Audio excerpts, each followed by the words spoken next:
السلام علیکم ورحمۃ اللہ وبرکاتہ نحمدہ ونصلی علی رسولہ الکریم اما بعد فاعوذ باللہ من الشیطان الرجیم بسم اللہ الرحمن الرحیم رب اشرح لی صدری ویسر لی امری واحلل عقدۃ من لسانی یفقہوا قولی والفجر ولیال عشر، قسم ہے فجر کی اور 10 راتوں کی، والشفع والوتر اور طاق اور جفت کی، حل فی ذالک قسم لذی حجر، کیا اس میں عقل والوں کے لیے کوئی قسم ہے، کوئی گواہی ہے، کوئی نشانی ہے۔ اللہ سبحانہ تعالیٰ نے فجر کی قسم کھائی اور اس کے بعد 10 راتوں کی قسم کھائی۔ یہ 10 راتیں کون سی ہیں؟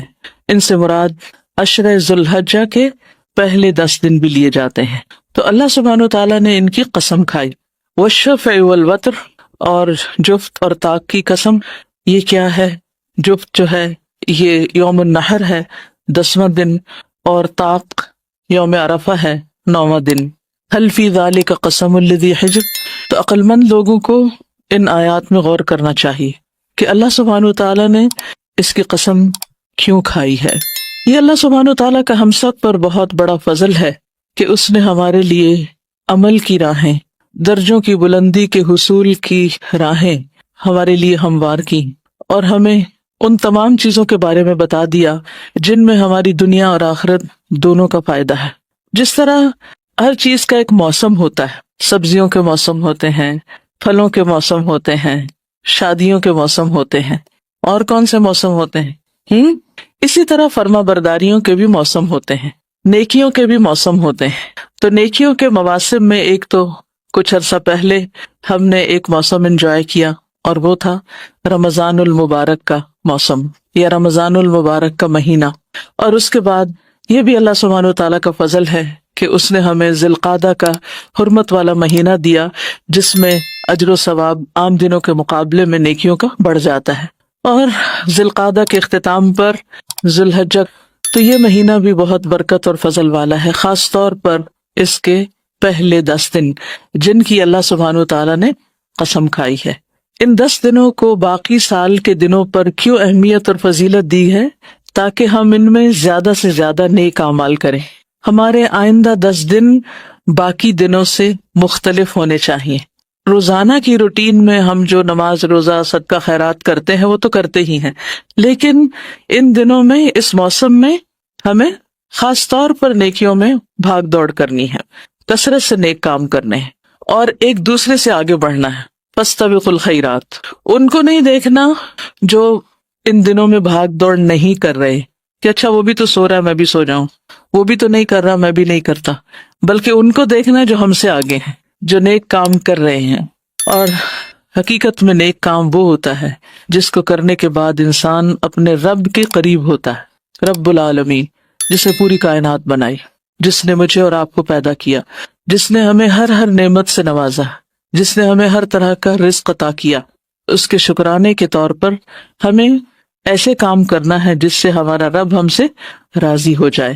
ان دنوں کے بارے میں رسول اللہ صلی اللہ علیہ وسلم نے خود گواہی دی ہے کہ یہ سال کے بہترین دن ہیں، اور اللہ سبحانہ تعالیٰ نے کیا گواہی دی قسم کھا کر؟ ولیال عشر، کہ یہ بھی عظمت والی چیز ہے، اس کی طرف توجہ کرو۔ حل فی ذالک قسم لذی حجر، تو ہم سے کیا مطلوب ہے؟ ہم سے مطلوب ہے نیک اعمال کی کثرت اور ان میں اچھے اچھے کام کرنے کی پلاننگ۔ جب آپ کسی بھی خاص موسم میں کسی خاص تہوار کا استقبال کرتے ہیں تو سب سے پہلے کیا کرتے ہیں؟ پلان کرتے ہیں۔ اس کے بعد مثلاً عید آ رہی ہے تو اس پلاننگ میں پہلی چیز کیا شامل ہوتی؟ گھر کے حساب سے سوچیں، گھر کی صفائی، یس، پہلے صفائی اور اس کے بعد سجاوٹ، کہ ہم اپنی صفائی کا اہتمام کریں گے۔ ایک صفائی ستھرائی تو جسمانی ہوتی ہے کہ انسان، خاص طور پر وہ لوگ جو قربانی کرنے والے ہیں، وہ اپنے ناخن، بال اور باقی اپنی جسمانی صفائی ستھرائی عشر ذی الحج کے آنے سے پہلے ہی کر لیتے ہیں، کیونکہ اگلے 10 دنوں میں یہ سب کچھ ممنوع ہو جاتا ہے۔ جن لوگوں کو قربانی نہیں کرنی ان کے لیے شرط، یعنی ایسی کوئی پابندی نہیں ہے، لیکن بہرحال ایک کثیر تعداد قربانی کرتی ہے اور اس چیز کا بھی اہتمام کرتی ہے، تاکہ ہم بھی ان لوگوں کے ساتھ شریک ہو جائیں جو احرام پہن کر اللہ کے گھر کا ارادہ کیے ہوئے ہیں یا حج کر رہے ہیں، کیونکہ حج والے احرام میں ہوتے ہیں اور ان پر یہ پابندیاں ہوتی ہیں، تو ان کی پابندیوں میں ہم بھی ایک طرح سے شریک ہوتے ہیں۔ دوسری بات یہ ہے کہ اللہ سبحانہ تعالی توبہ کرنے والوں اور پاک صاف رہنے والوں سے محبت کرتا ہے، تو جہاں آپ اپنی جسمانی صفائی ستھرائی کا خیال کریں گے، یعنی خصوصی طور پر ایک طرح سے، وہاں اپنے گناہوں کی صفائی کا بھی خصوصی اہتمام کرنا ہے۔ تو اس کے لیے کیا کرنا ہے؟ سچی توبہ، یعنی اللہ سبحانہ تعالیٰ سے ان سب گناہوں کی معافی مانگے جو رمضان اور آج تک ان 2 مہینوں میں ہو چکے ہیں، شوال اور ذی القعدہ میں، کیونکہ گناہ ہماری نیکیوں کے راستے میں رکاوٹ ہوتے ہیں۔ تو پہلا کام کیا کرنا ہے؟ توبہ کرنی ہے۔ یعنی ویسے تو ہم استغفر اللہ کہتے رہتے ہیں، لیکن ایک اتی سچی خالص توبہ پوری توجہ کے ساتھ اللہ سبحانہ تعالیٰ کی طرف رجوع کرتے ہوئے، کیونکہ توبہ میں ہماری دنیا اور آخرت دونوں کی بھلائی ہے، اور اس لیے بھی توبہ کہ اللہ سبحانہ تعالیٰ ہمارے لیے نیکیاں کرنا آسان کر دے، ہمارے دلوں کے بوجھ دور کر دے اور ہمارے گناہوں کے بوجھ ہم سے دور کر دے۔ اللہ تعالیٰ فرماتے ہیں وَتُوبُوا إِلَى اللَّهِ جَمِيعًا أَيُّهَا الْمُؤْمِنُونَ لَعَلَّكُمْ تُفْلِحُونَ، تم سب اللہ کے حضور توبہ کرو اے ایمان والو، تاکہ تم فلاح پا سکو۔ دوسری بات یہ ہے کہ نیک اعمال کی شدید حرص رکھنی ہے، سچی نیت کرنی، کیونکہ جو صدق اور اخلاص کے ساتھ کسی نیک کام کی نیت کرتا ہے، سچا ارادہ ظاہر کرتا ہے، اللہ تعالیٰ اس کو سچا ثابت کر دیتا ہے۔ جب ہم ہاف ہارٹیڈلی کوئی کام کرنا چاہتے ہیں نا، اچھا، اور شیطان ہمیں ڈراتا ہے، 2 دشمنوں کا تو آپ کو پتہ ہی، ایک اندر بیٹھا ہوا ایک باہر ہے، 2 طرف سے زد میں ہے، ایک کا مقابلہ پھر بھی آسان ہوتا ہے لیکن 2 کا مقابلہ تو اور مشکل ہو جاتا ہے۔ تو بہرحال ہمارے اندر کا نفس جو ہے وہ کیا کہتا ہے، ابھی تو بہت گرمی ہے، ابھی تو بہت کام ہے، بہت مصروفیت ہے، روزہ کیسے رکھیں گے، اور باہر کا دشمن بھی دل میں طرح طرح کے وسوسے ڈالتا ہے۔ تو ان سے نجات حاصل کرنی، اس کا حل کیا ہے کہ انسان اپنے اندر سچا ارادہ اور نیت کر لے، جس کی نیت میں صدق ہوتا ہے اس کے لیے پھر عمل ہو جائے تو بہت اجر، نہ بھی ہو سکے کسی وجہ سے تو اللہ سبحانہ وتعالیٰ اس کو اس کے لیے لکھ دیتا ہے۔ وَالَّذِينَ جَاهَدُوا فِينَا لَنَهْدِيَنَّهُمْ سُبُلَنَا وَإِنَّ اللَّهَ لَمَعَ الْمُحْسِنِينَ، جو لوگ ہماری راہ میں جد و جہد کرتے ہیں ہم یقیناً انہیں اپنی راہیں دکھا دیتے ہیں، اور اللہ یقیناً محسنین کے ساتھ ہے۔ تیسری چیز، آئندہ عشرے میں عبادت کے ساتھ ساتھ گناہوں سے دوری اختیار کرنا۔ اپنا محاسبہ کیجئے کہ اب تک کون سے گناہ ہیں جو میں نہیں چھوڑ پا رہی، مجھے پتا ہے یہ گناہ ہے اور پھر بھی میں نہیں چھوڑ رہی، تو ان کو شعوری طور پر چھوڑنے کا ارادہ اور ان سے دوری، یعنی ہر وہ کام جس سے انسان اللہ سبحانہ تعالیٰ کی رحمت سے دور ہو جاتا ہے اس کو چھوڑ دینا ہے۔ اس لیے گناہوں کو چھوڑنے کا ارادہ اور اس کے لیے کوشش، اور اس کے ساتھ ساتھ نیکیاں کرنے کا پکا ارادہ، ٹھیک ہے۔ اللہ سبحانہ تعالیٰ سے ہمیں دعا کرنی ہے کہ اللہ تعالیٰ ہمیں توفیق عطا فرمائے۔ اب کچھ باتیں ہم عشرے کے حوالے سے کریں گے۔ اس کا ہر دن قیمتی ہے، ہر دن ہمیں نیکیاں کرنا ہے، لیکن خاص طور پر جو اس عشرے کا افضل ترین دن ہے وہ کون سا دن ہے؟ 9 ذی الحجہ، عرفہ کا دن، یوم عرفہ۔ عمر بن خطاب سے روایت ہے کہ ایک یہودی نے ان سے کہا کہ اے امیر المومنین، تمہاری کتاب قرآن میں ایک آیت ہے جسے تم پڑھتے ہو، اگر وہ ہم پر نازل ہوتی تو ہم اس دن کو عید کا دن بنا لیتے۔ پوچھا وہ کون سی آیت ہے؟ تو اس نے کہا الیوم اکملت لکم دینکم واتممت علیکم نعمتی ورضیت لکم الاسلام دینا۔ عمر رضی اللہ عنہ نے فرمایا ہم اس دن اس مقام کو خوب جانتے ہیں جب یہ آیت رسول اللہ صلی اللہ علیہ وسلم پر نازل ہوئی، اس وقت آپ عرفات میں جمعہ کے دن کھڑے ہوئے تھے۔ تو گویا قرآن کا آغاز کب ہوا تھا؟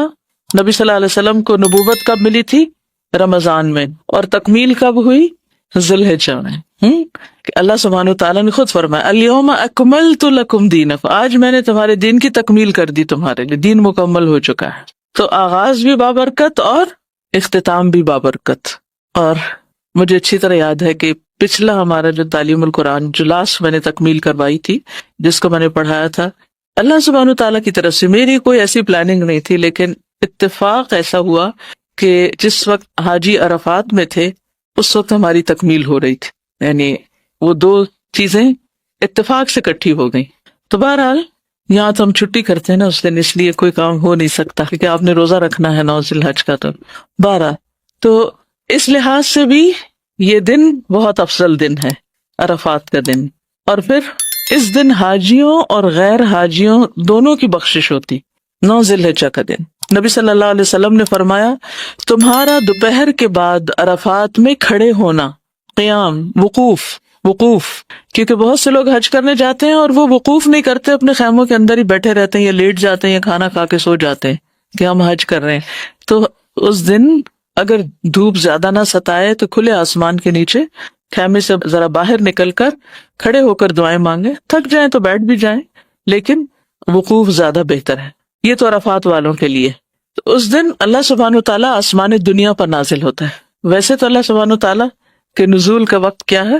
رات کا پچھلا پہر، لیکن اس دن کو نازل ہوتے ہیں اور فرشتوں سے تم پر فخر کرتے ہیں. اللہ تعالیٰ فرماتا ہے کہ میرے بندے میرے پاس کھلے اور گہرے راستے سے پراگندہ حالت میں آئے، تھکے ہارے، پسینے والے، میل کچیل والے، جو میری رحمت اور جنت کے امیدوار ہیں. انہیں اس میدان تک صرف یہی چیز لائی ہے، یعنی یہ مراد ہے. بس اگر تمہارے گناہ ریت کے ذروں یا بارش کے قطروں یا سمندر کی جھاگ کے برابر بھی ہوں تو میں انہیں بخش دوں گا. تو یہ حاجیوں کے لیے بشارت ہے. آپ بھی سچی نیت کر لیں حج کی، ٹھیک ہے. میرے بندو لوٹ جاؤ، تم بخشائے ہو، اور ان کی بھی مغفرت ہے جن کی تم نے سفارش کی. اس کا کیا مطلب؟ یعنی جو وہاں پہنچے وہ باقی اپنے رشتہ داروں، دوستوں، عزیزوں سب کے لیے خوب دعا کریں. تو نہ صرف یہ کہ ان کے وہاں ہونے سے ان کی بخشش ہوگی بلکہ پیچھے والوں کی بھی ہو جائے گی. کتنی بڑی خوشخبری. یہ صحیح الترغیب والترہیب کی حدیث ہے. پھر پیچھے والے اور کیا کریں؟ روزہ رکھیں. اور اس روزے کا ثواب کتنا ہے اور اجر کیا ہے؟ 2 سال کے گناہوں کی معافی. ابو قتادہ انصاری سے روایت ہے کہ آپ صلی اللہ علیہ وسلم سے عرفہ کے دن کے روزے کے بارے میں پوچھا گیا تو آپ نے فرمایا گزرے ہوئے 1 سال اور آنے والے سال کے گناہوں کا کفارہ بن جاتا ہے. ٹھیک ہے.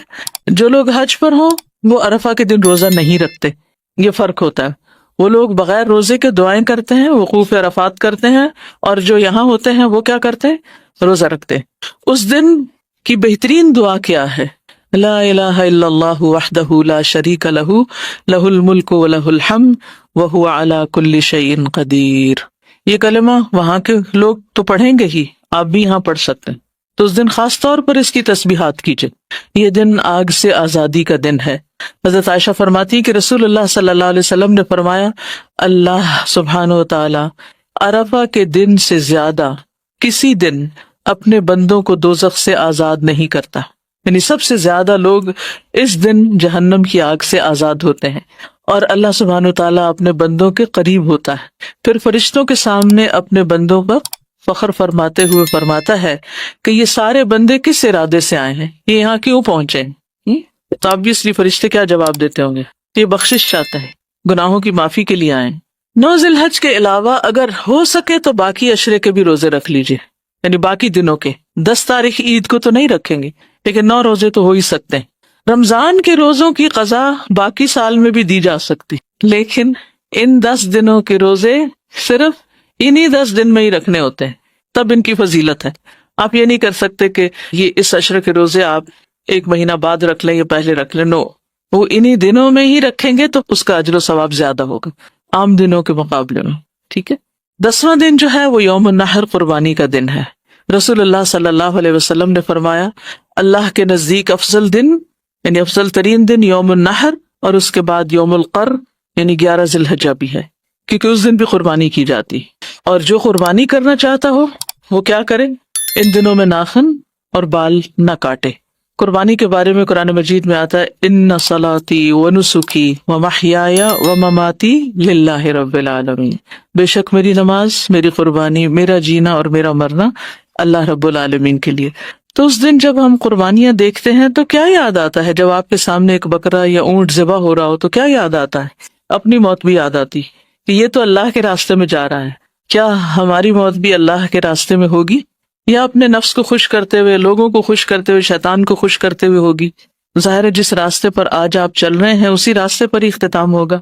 تو بہرحال یہ یاد رہے کہ یہ دن دنیا کے افضل ترین دنوں میں سے ہیں. یعنی عشرہ ذوالحجہ کے دن افضل ترین دن، یہ حدیث میں آتا ہے، اور ان دنوں میں کیا گیا کوئی بھی نیک عمل، چاہے روزہ ہو یا نوافل ہو یا صدقہ خیرات ہو یا کسی مریض کی عیادت ہو یا گھر والوں کی خدمت ہو کہ ان کے لیے آپ سحری بنا رہے ہیں، افطاری بنا رہے ہیں، یہ سارے کام اللہ کی خاطر اگر آپ کر رہے ہیں تو ان کا اجر و ثواب عام دنوں سے کہیں زیادہ ہے۔ آپ یہ بھی کر سکتے ہیں کہ اگر آپ کے کچھ قضا روزے رہتے ہیں تو ان کی نیت سے بھی آپ ان دنوں میں روزے رکھ سکتے ہیں، تو عشرہ ذی الحجہ کے بھی جو فضیلت ہے وہ بھی آپ کو مل جائے گی اور قضا روزے بھی پورے ہو جائیں گے۔ بس آخری جو 9 ذی الحجہ کا روزہ ہے وہ آپ اسی نیت سے رکھ لیں تاکہ وہ خاص اس کی جو فضیلت ہے وہ حاصل ہو سکے۔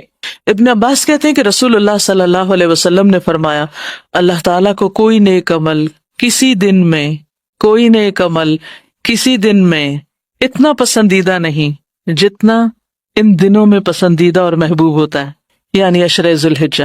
صحابہ نے کہا، اے اللہ کے رسول، کیا جہاد فی سبیل اللہ بھی نہیں؟ فرمایا، نہیں، جہاد فی سبیل اللہ بھی نہیں، مگر جو شخص اپنی جان اور مال لے کر نکلا ہو پھر کچھ واپس نہ لایا ہو، پھر کچھ واپس نہ لایا، یعنی شہید ہو گیا ہو، تو شہادت کا مرتبہ بہرحال بلند ہے۔ راوی کہتے ہیں کہ سعید بن جبیر ذی الحجہ کے 10 دن داخل ہونے کے بعد عبادت میں بہت زیادہ کوشش کرتے تھے، اتنی جس کی وہ قدرت نہیں رکھتے تھے، یعنی عام دنوں میں وہ کر نہیں پاتے تھے جتنی وہ ان دنوں میں کیا کرتے تھے۔ تو ہم کیا کیا کر سکتے ہیں؟ نمبر 1، ذکر و اذکار کر سکتے ہیں۔ مثلا آپ پیریڈز میں ہیں، آپ کو نماز نہیں پڑھنا اور کام نہیں آپ کر پا رہے، روزہ نہیں رکھ پا رہے، تہجد نہیں پڑھ سکتے، تو آپ کیا کریں؟ کثرت سے ذکر کریں۔ کوئی چیز آپ کو ذکر سے نہیں روک سکتی، اس کے لیے وضو کے ساتھ ہونا بھی شرط نہیں، کیونکہ اس کی تلقین آپ نے خود فرمائی۔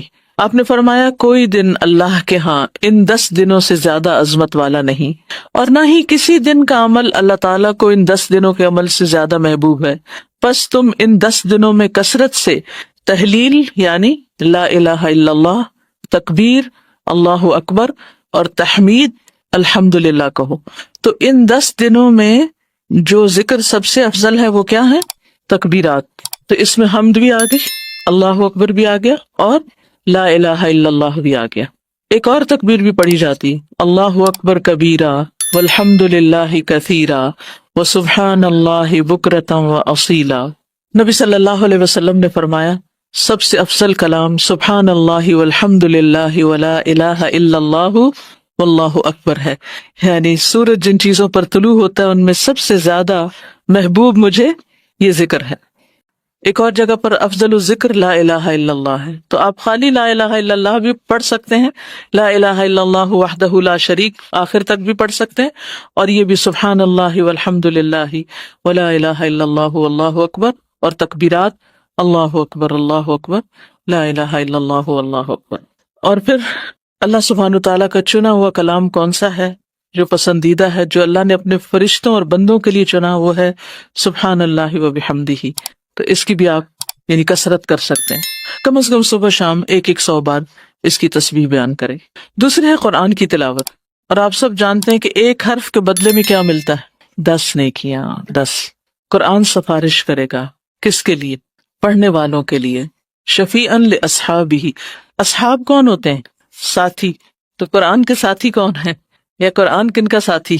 جو اس کو ساتھ رکھتے ہیں۔ ساتھی کون ہوتا ہے؟ جو ساتھ ہوتا ہے۔ تو قرآن مجید کو کہاں رکھیں؟ شیلف پر یا ساتھ؟ ساتھ۔ ایک تو دل میں ہوتا ہے، وہ بھی ساتھ ہوتا ہے، وہ سب سے زیادہ ساتھ ہوتا ہے، اور جو دل میں نہیں وہ آپ کے مصحف میں آپ کے ساتھ رہنا چاہیے۔ آپ دیکھیے کہ جن کے دلوں میں ہے وہ تو بہت ہی خوش قسمت ہے۔ نبی صلی اللہ علیہ وسلم نے فرمایا، قیامت کے دن قرآن مجید آئے گا اور کہے گا، اے میرے رب اس کو زیور پہنا دیجیے۔ کس کو؟ قاری قرآن کو۔ تو اس شخص کو عزت کا تاج پہنایا جائے گا۔ قرآن مجید پھر کہے گا، اے رب اور زیادہ اس کی عزت افزائی فرمائیے۔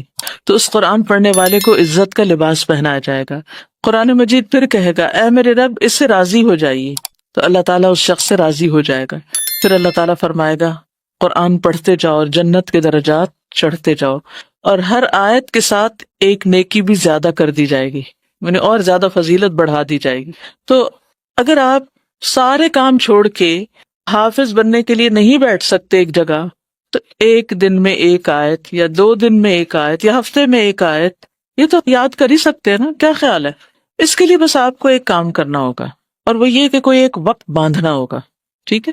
اور وہ وقت آپ کی ٹریولنگ ٹائم بھی ہو سکتا ہے، وہ وقت آپ کا رات کو سونے سے پہلے بھی ہو سکتا ہے، وہ صبح اٹھ کر جو فجر کے بعد تلاوت آپ کرتے ہیں وہ بھی ہو سکتا ہے، وہ کوئی بھی وقت ہو سکتا ہے، بس اس میں آپ ہوں اور آپ کا قرآن ہو اور آپ کی وہ ایک آیت ہو. ایک آیت یاد کر لیں، ہفتہ بعد اس کو دہراتے رہے، جب 3 ہو جائے 4 ہو جائے نمازوں میں پڑھنا شروع کر دیں، اور پھر آپ جب اس کو دہرائیں تو اس پر غور بھی کریں. آیت وہ ہو جس کا ترجمہ آپ کو آتا ہو، اور اسے بار بار دہرائیں، بار بار دہرائیں، بار بار دہرائیں، اور اس میں غور کریں کریں کریں کریں.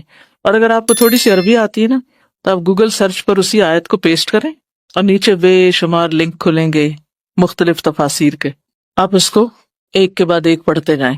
آپ یقین مانیں کہ یہ وقت جو اس کام میں آپ کا گزرے گا اس سے کہیں زیادہ انجوائبل ہوگا جو آپ ایک بہترین کھانے کی میز پر بیٹھیں جس پہ طرح طرح کی ڈشز ہوں، اور آپ کبھی کچھ کھائیں کبھی کچھ کھائیں، اور جب کھاتے جائیں تو طبیعت بوجھل ہوتی جائے. لیکن جب آپ اس مائدہ پر، یہ بھی مائدہ ہے، یہ بھی ایک دسترخوان ہے جس میں لوگوں کی سال ہر سال کی محنتیں ہیں، جس میں انہوں نے ساری ساری زندگی کام کر کے ارک ریزی کر کے قرآن میں غور و فکر اور تدبر کر کے ان آیات کے بارے میں لکھا ہے، جمع کیا ہے. جب آپ اس کو پڑھتے جائیں گے آپ کا دل دماغ ہر چیز روشن ہوتی جائے گی، یوں لگے گا روشنی کے سمندر میں آپ.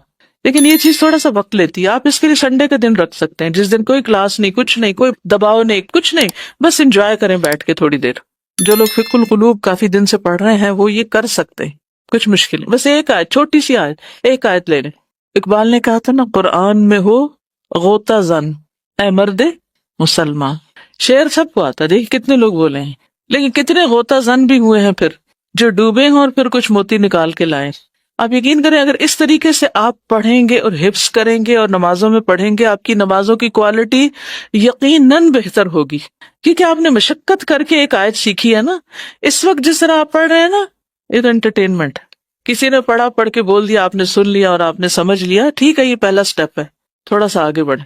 ٹھیک ہے، جو بگنرز ہیں ان کے لیے میں سمجھتی ہوں مشکل، لیکن میری ایک بتائی ہوئی ایک ترکیب جو ہے یہ شاید آپ کو زندگی میں کسی وقت کام آ جائے. یعنی اس قرآن کو اگر آپ نے ساتھی بنانا نا تو ساتھی جو دوست جو ہوتا ہے نا اس کو تنہائی میں لے کے بیٹھتے پھر مزہ زیادہ آتا ہے باتیں کرنے کا. ایک ہوتا ہے نا سب کے ساتھ، اس کا اپنا ایک مزہ ہے. اس وقت ہم پڑھ رہے ہیں قرآن کی بات، اور ایک یہ ہے کہ سب اپنے اپنے کاموں میں لگے اور آپ لے کے بیٹھے ہوئے تفاسیر، اس کو پڑھ رہے، اس کو پڑھ رہے، اس کو پڑھ رہے، روشنی پہ روشنی پہ روشنی پہ روشنی. اور آپ یقین کریں کہ اگر آپ کو 50% بھی سمجھ آتا ہے نا، کئی چیزیں آپ اس میں سے سیکھ جائیں گے. اس میں نہ کہیں ہمیں نہیں سمجھ آتی عربی، کرنا تو شروع کریں، کر کے تو دیکھیں. کیا دنیا بھر کی چیزیں ہم سرچ کرتے رہتے ہیں. اللہ کا شکر ہے ہم اس دور میں پیدا ہوئے ہیں کہ ہمیں یہ ساری چیزیں اکٹھی ہو کے ایک جگہ مل جاتی. آج سے 10 سال پہلے، 20 سال پہلے یہ لگژری کسی کو حاصل نہیں تھی. مجھے یاد ہے جب میں نے 88 میں PhD کی ہے، ایک ایک چیز کو ڈھونڈنے کے لیے کتنی کتابیں کھولنی پڑتی تھی، اور مٹی سے اٹی بھی ہوتی تھی، اور بعض اوقات پوری کتاب دیکھ کے تو ایک چیز بھی نہیں ملتی تھی. لیکن ایک الحمدللہ کتابوں کی زیارت بذات خود ایک بڑا ہی بہترین کام ہے. جتنی دیر انسان ان میں ڈوبا رہے انجوائے ہی کرتا چلا جاتا ہے، اور ایک خاص قسم کی روحانی تسکین ملتی ہے جو کسی بازار کی شاپنگ، کسی کپڑوں کی دکان پہ جا کے اور جیولری پہ نہیں ملتی. یہ الگ ہی ایک دنیا ہے اگر اس کا آپ ٹیسٹ ڈیولپ کریں. دنیا کی چیزیں جب زیادہ ہو جاتی ہیں دل بھر جاتا ہے، یہ جب زیادہ ہوتا ہے دل نہیں بھرتا اور پیاس لگ جاتی. تو بہرحال قرآن کو ساتھی بنا لیں، ساتھی. دیکھیے ہم مصروف بھی ہوتے ہیں نا، تو اپنے دوستوں سے ہفتے میں ایک آدھ دفعہ تو مل ہی لیتے ہیں نا جا کے. ویکینڈ پہ کسی وقت ہم کہتے ہیں اچھا آج کے دن ہم جائیں گے ملاقات کرنے دوستوں سے، رشتہ داروں سے. لوگ ویکینڈ پہ کیا کرتے ہیں بتائیے؟ کیا ہوتا ہے آپ کے گھروں میں؟ کھانے پکتے ہیں، دعوتیں ہوتی ہیں. جو لوگ فیملی اورینٹڈ ہوتے ہیں، سوشلائز کرنے والے ہوتے ہیں، وہ ویکینڈ کا انتظار کرتے ہیں، ملتے ہیں، ملاتے ہیں، لوگوں کو بلاتے ہیں، خود جاتے ہیں، سب بیٹھتے ہیں، انجوائے کرتے ہیں. کیسے دل خوش ہوتا ہے سب کو دیکھ کے، مل کے. اس سے زیادہ خوشی ہونی چاہیے ہمیں قرآن کی ایک آیت سمجھ آ جائے. تو بہرحال ابھی آپ کو پورے ایک ہفتے سے زیادہ کی چھٹیاں ہو رہی ہیں، اور وہ آپ کے دن ہیں. ٹھیک ہے، عید کر لیجئے، ملیے ملائیے، روزہ رکھ لیجئے، سب کچھ، لیکن کچھ نہ کچھ قرآن کے ساتھ، ساتھی جو ساتھ ہو، اس کے ساتھ بھی وقت گزاریے. اگر اللہ آپ کو توفیق دے تو اس عشرے میں ایک قرآن ختم کر لیجئے. میں اس لیے مشورہ دے رہی ہوں کہ ہو سکتا ہے سب کو نہ فائدہ دے، مگر ہو سکتا ہے کسی کو فائدہ بھی دے جائے. اس کے تھوڑی سی میں بریک اپ آپ کو بتا دیتی ہوں، شاید اس طرح آپ کو آسانی ہو جائے. کل کسی نے مجھے بڑی انٹرسٹنگ ایک سٹوری سنائی. ایک مشورہ کیا تھا، سورت یاسین شروع ہوئی تو میں نے 4th بیچ میں اپنے اسٹوڈنٹ سے کہا اپنے دوستوں کو لے کر آئے. تو ایک خاتون اپنے ایک دوست کو لے آئی، ان کو اتنی اچھی سورت یاسین لگی، انہوں نے پورے قرآن کی تفسیر و کورس کر لیا ایک دن آنے سے، ایک دفعہ بلانے سے اور ایک مشورہ دینے سے. پھر ہر ماں اپنے بچوں کے لیے حریص ہوتی ہے. بہرحال کورس کے دوران میں نے ایک اور مشورہ دیا کہ بچوں کو باہر پڑھنے بھیجنے سے پہلے ان کو راستے میں عمرہ کروا دیں. تو ان کے بیٹے نے امریکہ جاتے ہوئے راستے میں 2 دن کے ٹرانزٹ ویزے پہ عمرہ کیا. عمرے سے اس کا دل بدل گیا. وہ دنیا ہی کچھ اور ہے، وہ دل بدلنے والی جگہ ہے. تو بہرحال جب وہ وہاں پہنچا تو اتفاق سے جو اس کا کلاس فیلو تھا اس کے کمرے میں تفسیریں رکھی ہوئی تھی. اس نے وہاں جا کے تفاسیر پڑھنی شروع کر دی اور پھر اس نے وہیں پر کام وغیرہ کیا کچھ سال، وہیں پر شادی کی ایک دیندار لڑکی سے، پھر وہ اس کو لے کے واپس پاکستان آ گیا. تو بہرحال کہنے کا مطلب یہ ہے کہ ایک مشورے سے کیا ہوا، اگلا سٹیپ، اگلا کا واپس وہیں آگے جہاں سے چلے تھے. تو یہ مشورہ بھی اس لیے دیتی ہوں شاید آپ عمل کر ہی سکیں. پہلے ذوالحجہ جیسے کل ہے البقرہ اور آل عمران پڑھ لیں، دوسرے دن النساء اور المائدہ پڑھ لیں، تیسرے دن الانعام اور التوبہ تک پڑھ لیں، چوتھے دن یونس سے نحل تک پڑھ لیں، 5ویں دن اسراء سے فرقان تک پڑھ لیں، 6 دن شعراء سے یاسین تک پڑھ لیں، 7ویں دن صافات سے قاف تک پڑھ لیں، 8ویں دن زاریات سے مجادلہ تک پڑھ لیں، 9ویں دن حشر سے الناس تک پڑھ لیں. 10ویں دن کا آپ کو کچھ نہیں بتا رہی کیونکہ عید کا دن ہوگا، پھر آپ کی حقیقی عید ہوگی کیونکہ آپ کا قرآن بھی ختم ہو چکا ہوگا. اگر کسی وجہ سے 1-2 دن ابھی جو نہ کر پائیں تو جو چھٹیاں ہوں گی اس میں کر لیں. بہرحال کسی اور کو مشورہ دیتے ہیں شاید اس کو فائدہ دے دیں. اسی طرح نوافل جو ہے، نوافل اللہ سبحانہ وتعالیٰ کا قرب عطا کرتے ہیں. قرب اللہ تعالیٰ فرماتے ہیں، صحیح بخاری کی حدیث ہے اور حدیث قدسی ہے، میرا بندہ جن جن عبادتوں سے میرا قرب حاصل کرتا ہے ان میں کوئی عبادت مجھے اس سے زیادہ محبوب نہیں جو میں نے اس پر فرض کی ہے. اور میرا بندہ فرض کے بعد نفل عبادت کر کے، فرض کے بعد میں نے اپنے پاس سے لگایا حدیث کے لفظ نہیں، یعنی فرض تو ہو گئے، نفل عبادت کر کے مجھ سے اتنا قریب ہو جاتا ہے کہ میں اس سے محبت کرنے لگتا ہوں. تو نوافل کیا ہے؟ اللہ سبحانہ تعالیٰ کی محبت حاصل کرنے کا ذریعہ. اور ہر سجدے سے درجہ بلند ہوتا ہے، ہر سجدے سے. جو شخص ایک رکوع یا ایک سجدہ کرتا ہے اس کا ایک درجہ بلند کر دیا جاتا ہے، ایک گناہ معاف کر دیا جاتا ہے. اور قیامت کے دن انسان کو کتنی حسرت ہوگی جب اپنے سے اوپر والے درجے والوں کو دیکھے گا. اور پھر حدیث میں آتا ہے، مسند احمد کی روایت ہے، مسلمان بندہ جب اللہ کی رضا حاصل کرنے کے لیے نماز پڑھتا ہے تو اس کے گناہ اس طرح جھڑ جاتے ہیں جیسے اس درخت کے پتے جھڑ رہے ہوں، یعنی جو سوکھا ہوا درخت ہوتا ہے. اور جب نماز کے لیے انسان کھڑا ہوتا ہے سارے گناہ لا کے اس کے کندھے پہ رکھ دیے جاتے ہیں. جب رکوع اور سجدہ کرتا ہے تو اس کے گناہ بھی اس سے جھڑ جاتے ہیں. السلسلہ صحیحہ کی حدیث. پھر ان دنوں میں صدقہ خیرات کرنا ہے. وَأَنفِقُوا مِمَّا رَزَقْنَاكُمْ من قبل ان یأتی احدکم الموت فیقول رب لولا اخرتنی الی اجل قریب فاصدق واکن من الصالحین. اور اس میں سے خرچ کرو جو ہم نے تمہیں دیا ہے اس سے پہلے کہ تم میں سے کسی کو موت آ جائے، پھر وہ کہے اے میرے رب تو نے مجھے قریب مدت تک مہلت کیوں نہ دی کہ میں صدقہ کرتا اور نیک لوگوں میں سے ہو جاتا. موت کے بعد انسان کو بہت ریگریٹس ہوں گی. حضرت عمر جب فوت ہو رہے تھے تو انہوں نے کیا کہا تھا، کیا قول تھا ان کا؟ اللہ کی قسم اگر اس وقت مجھے زمین بھر بھی سونا مل جائے تو میں کیا کروں؟ صدقہ کر کے قبر کی آگ سے، جہنم کی آگ سے بچنے کی فکر کروں. موت تو آنی ہے نا ہم سب پہ، ہمیں نہیں پتا کب آ جائے. کچھ نہ کچھ صدقہ ان دونوں میں ضرور کرنا ہے. اور پروجیکٹ میں نے آپ کو پہلے سے بتا رکھا ہے کہ اس وقت میرے خیال میں بیسٹ صدقہ جو ہے وہ یہ کہ ہم اپنے آئندہ کے لیے ایسی جگہ انویسٹ کریں. آپ یوں سمجھے جیسے آپ نے کسی انویسٹمنٹ بینک میں پیسہ ڈالا ہے جس کا پروفٹ آپ کو ساتھ ساتھ ملتا رہے گا، جتنا بھی اس سے صدقہ جاری آئے گا. یا اس کی نئی بلڈنگ جو آپ کے سامنے بن رہی، کل الحمدللہ مجھے اسکول کے 3 کیمپس وزٹ کرنے کا موقع ملا.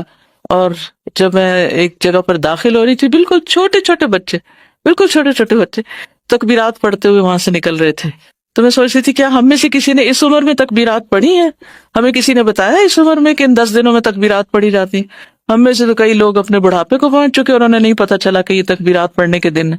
اور ان کے لیے وہ سارے ماڈلز وغیرہ بنائے جا رہے تھے جس میں ان کو عشرہ ذی الحج کی تھیم آ رہی تھی ان کی، کہ وہ ریفریش کرے، بچوں کو پتا چلے کہ حج کیا ہے اور کیسے کرنا ہے اور کیا فائدہ ہے ان دنوں کا.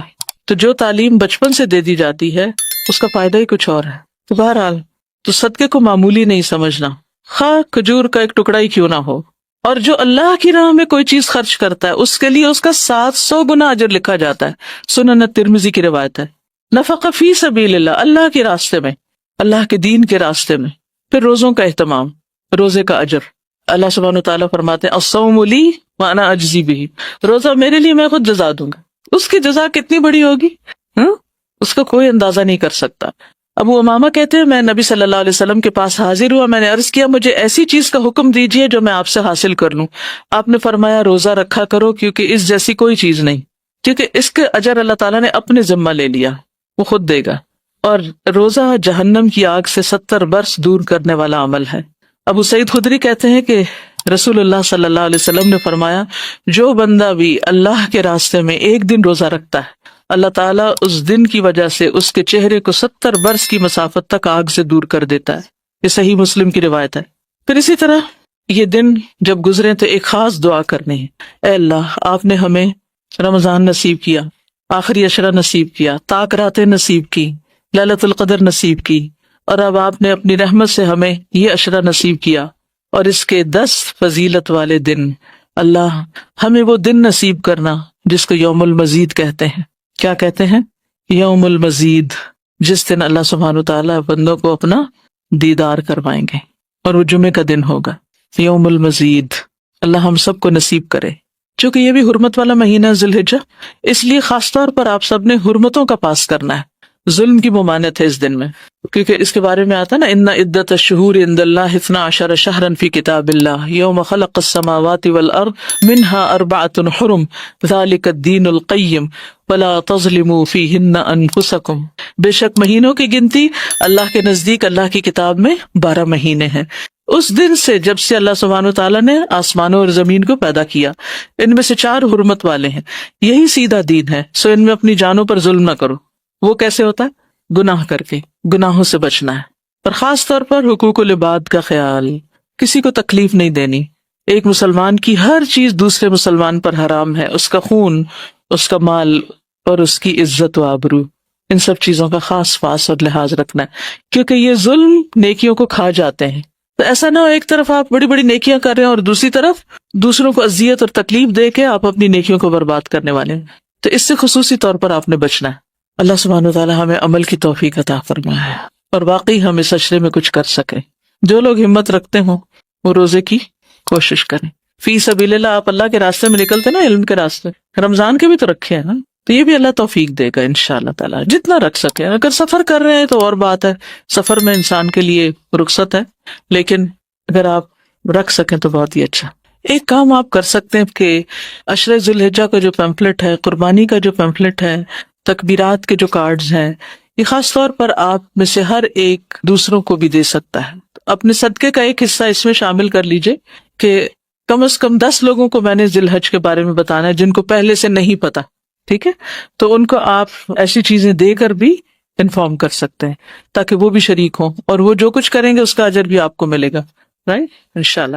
اوکے، سبحانک اللہم و بحمدک، اشہد ان لا الہ الا انت، استغفرک و اتوب الیک۔ السلام علیکم و رحمۃ اللہ وبرکاتہ۔